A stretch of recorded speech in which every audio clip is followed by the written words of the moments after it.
नमस्कार, हिमाचल समाचार में आपका स्वागत है। आज के मुख्य समाचार। मुख्यमंत्री ने 28 करोड़ 38 लाख रुपए की लागत से निर्मित सेब एवं फल मंडी सोलन तथा टर्मिनल मंडी परवाणु का किया लोकार्पण। फल उत्पादन बढ़ाने के दृष्टिगत प्रदेश में विकसित होंगे फल केंद्र। मुख्यमंत्री ने कहा, आगामी जनवरी में क्रियाशील होगा जल शक्ति विभाग का धर्मपुर मंडल।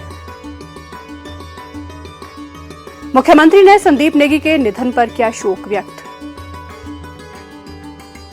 हमीरपुर के गांव हनोह के सुरेश ने तैयार किया कीवी का बगीचा।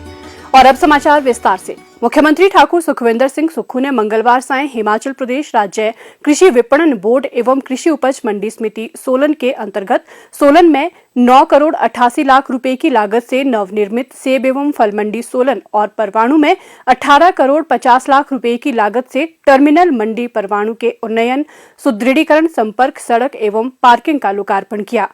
ठाकुर सुखविंदर सिंह सुक्खू ने इस अवसर पर सोलन तथा परवाणु में जनसभा को संबोधित करते हुए कहा कि प्रदेश सरकार किसानों एवं बागवानों को बेहतर सुविधाएं प्रदान करने के लिए कृत संकल्प है। राज्य सरकार क्षेत्र विशेष की परिस्थिति के अनुसार फल उत्पादन बढ़ाने के लिए फल केंद्र विकसित करने की ओर अग्रसर है। उन्होंने कहा कि ये प्रयास किया जा रहा है कि राज्य में उच्च घनत्व फल पौधारोपण एवं सूक्ष्म सिंचाई प्रणाली अपनाकर बागवानी का क्षेत्रफल बढ़ाया जाए। इससे बागवानों की आय में आशातीत वृद्धि होगी और प्रदेश की विविध जलवायु के अनुरूप फलों की विभिन्न किस्में उगाई जा सकेंगी। उन्होंने कहा कि हिमाचल प्रदेश शिवा परियोजना के तहत प्रदेश में 6000 हेक्टेयर क्षेत्रफल में 2 चरणों में बागवानी विकास सुनिश्चित किया जाएगा। 1292 करोड़ रुपए की इस परियोजना से 15,000 से अधिक बागवान परिवार लाभान्वित होंगे। ये परियोजना प्रदेश के 7 जिलों सोलन, बिलासपुर, हमीरपुर, कांगड़ा, मंडी, सिरमौर और ऊना में कार्यान्वित की जाएगी। उन्होंने कहा कि इस परियोजना के तहत संतरा, अमरूद, अनार, लीची, प्लम, परसिमन, आम इत्यादि के उत्पादन को बढ़ावा दिया जाएगा। ठाकुर सुखविंदर सिंह सुक्खू ने कहा कि इस वर्ष भारी बारिश के कारण प्रदेश को व्यापक स्तर पर नुकसान हुआ है। राज्य सरकार एक ओर जहां मूलभूत सुविधाओं को युद्ध स्तर पर बहाल कर रही है, वहीं आमजन को निश्चित समयावधि में राहत पहुंचाई जा रही है। कृषि में हम काफी बदलाव करने जा रहे हैं। हॉर्टिकल्चर में, बागवानी में बदलाव करने जा रहे हैं और हमारी सरकार को अभी थोड़ा समय हुआ, लेकिन हिमाचल प्रदेश में आपदा ने एक ऐसा कहर बरपाया जिसकी कल्पना हम जैसे लोग 50 साल में भी नहीं कर सकते थे। मैंने खुद पाया, जिसके घर में पानी घुस जाए, जिसके घर की एक दीवार टूट जाए, मैंने उसको 5 गुना से बढ़ाकर नियमों में परिवर्तन करके 20 गुना बढ़ाया और 1 लाख रुपए। पार्शली गांव में जब घर टूटता है, चाहे कच्चा है पक्का है, बड़ी भावना और बड़े प्यार से उसको घर को हमारे लोग बनाते हैं। अगर कहीं टूटन हो जाती है तो उनका मन टूटता है कि हमने इतना घर बनाया, इसमें इतना नुकसान हुआ है। वो सिर्फ फौरी राहत है। हमने जो फसलें नष्ट हो जाती है उसमें 300 रुपया हुआ करता था पर कनाल, उसको भी हमने 10 गुना बढ़ा दिया, 3000 रुपया कर दिया। तो जितने हमारे पास साधन है वो आम लोगों के लिए है, आम जनता के लिए है, गरीब जनता के लिए है। मुख्यमंत्री ठाकुर सुखविंदर सिंह सुक्खू ने कहा कि कसौली विधानसभा क्षेत्र की आवश्यकता के अनुरूप धर्मपुर में आवश्यक पदों के सृजन के उपरांत जल शक्ति विभाग का मंडल 1 जनवरी 2024 से क्रियाशील कर दिया जाएगा। ठाकुर सुखविंदर सिंह सुक्खू ने कहा कि वर्तमान सरकार के लिए सत्ता, सेवा एवं आम आदमी के जीवन को सरल बनाने के लिए व्यवस्था परिवर्तन का माध्यम है। उन्होंने कहा कि सरकार आम और खास के मध्य का अंतर समाप्त करने के लिए कार्य कर रही है। उन्होंने कहा कि प्रदेश सरकार राज्य की अर्थव्यवस्था को पटरी पर लाने के लिए कृत संकल्प है। वर्तमान आपदा के कारण राज्य को बहुत अधिक क्षति हुई है। राज्य सरकार ने केंद्र सरकार से आग्रह किया है कि प्रदेश में हुए व्यापक नुकसान के दृष्टिगत उदार आर्थिक सहायता प्रदान की जाए और राज्य की भौगोलिक परिस्थितियों के अनुरूप सड़क एवं सुरंग निर्माण में आवश्यक परिवर्तन किए जाएं। ठाकुर सुखविंदर सिंह सुक्खू ने कहा कि कसौली विधानसभा क्षेत्र प्रदेश का महत्वपूर्ण पर्यटक स्थल होने के साथ साथ हिमाचल का प्रवेश द्वार भी है।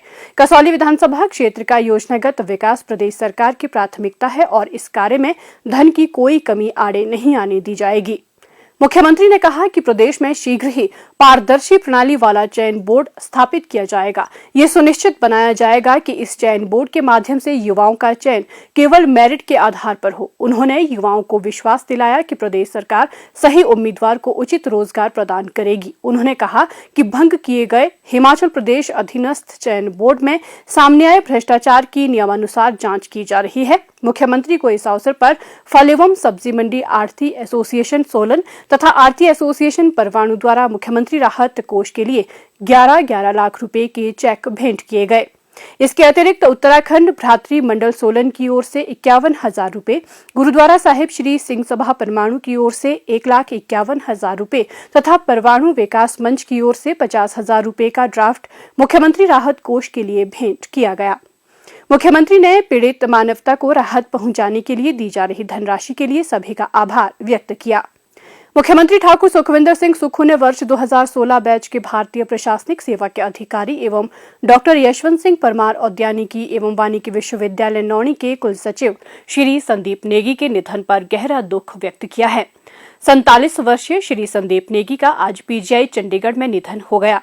ठाकुर सुखविंदर सिंह सुक्खू ने ईश्वर से दिवंगत आत्मा की शांति तथा शोक संतप्त परिवार को इस असहनीय दुख को सहन करने की शक्ति प्रदान करने की प्रार्थना की है। मुख्यमंत्री ने कहा कि श्री संदीप नेगी ने प्रदेश सरकार में विभिन्न प्रशासनिक पदों पर रहते हुए पूरी कुशलता के साथ अपनी सेवाएं प्रदान की तथा उनके निधन से राज्य ने एक समर्पित भारतीय प्रशासनिक सेवा अधिकारी को खो दिया है।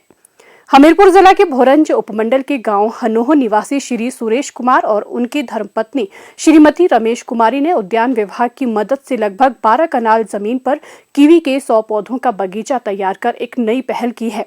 श्री सुरेश कुमार के बगीचे में लहला रहे कीवी के बेलनुमा पौधे साफ बयां कर रहे हैं कि हमीरपुर जैसे क्षेत्र में भी कीवी के उत्पादन की काफी अच्छी संभावनाएं हैं। ये सब श्री सुरेश कुमार एवं उनकी धर्मपत्नी की दृढ़ इच्छा शक्ति, कड़ी मेहनत तथा उद्यान विभाग की विभिन्न योजनाओं के कारण संभव हो पाया है। श्री सुरेश कुमार करीब 40 वर्षों से दिल्ली में एक प्रसिद्ध बासमती निर्यातक कंपनी में कार्य कर रहे थे। वहां खेती किसानी से जुड़ी गतिविधियों में उनकी काफी रुचि रहती थी और वे अपनी जमीन पर नकदी फसलों की खेती के सपने देखते थे, लेकिन नौकरी की व्यस्तताओं तथा उपयुक्त जमीन के अभाव में वे अपने इस सपने को पूरा नहीं कर पा रहे थे। कंपनी से रिटायर होने के बाद श्री सुरेश कुमार कृषि बागवानी में कुछ नया करने की सोच रहे थे, लेकिन संसाधनों की कमी आड़े आ रही थी।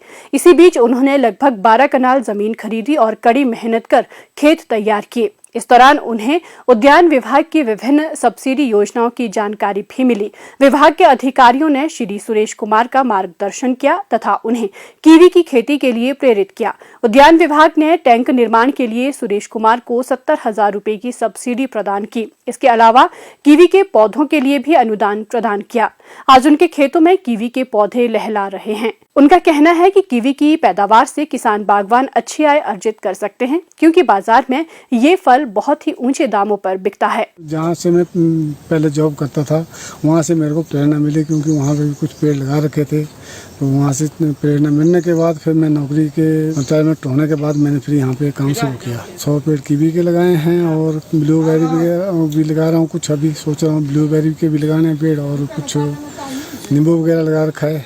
काफ़ी मदद करी उद्यान विभाग वालों ने, सब्सिडी दी, टैंक बनाया, कीवी के पेड़ लगाए और ये सारी मदद, नींबू के पेड़ लगाए, उन्होंने काफ़ी मेरी मदद करी है। हमने बीच में और भी पौधे लगा रखे हैं, फसल उगा रखी है, जैसे माँ मंडल, ऐसे भी करेले, भिंडी, ऐसे भी फसल उगा रखी है। हम दोनों खुद काम करते हैं और जब हमें ज़रूरत पड़ती है तो हम लोगों को भी रोज़गार देते हैं। जो बेरोज़गार हैं यहाँ के नज़दीक के, उनको भी हम रोज़गार देते हैं। उद्यान विभाग की प्रेरणा से श्री सुरेश कुमार ने अब अन्य प्रजातियों के पौधे भी लगाए हैं। इसके अलावा फूलों की खेती के लिए एक पॉली हाउस भी तैयार कर रहे हैं। हिमाचल समाचार देखने के लिए सब्सक्राइब करें यूट्यूब चैनल हिमाचल समाचार, फॉलो करें ट्विटर @DPRHP, लाइक करें Facebook page information and public relations department Himachal Pradesh, visit करें वेबसाइट www.himachalpr.gov.in। इस अंक में इतना ही। कल फिर होगी मुलाकात। दीजिए इजाजत। नमस्कार।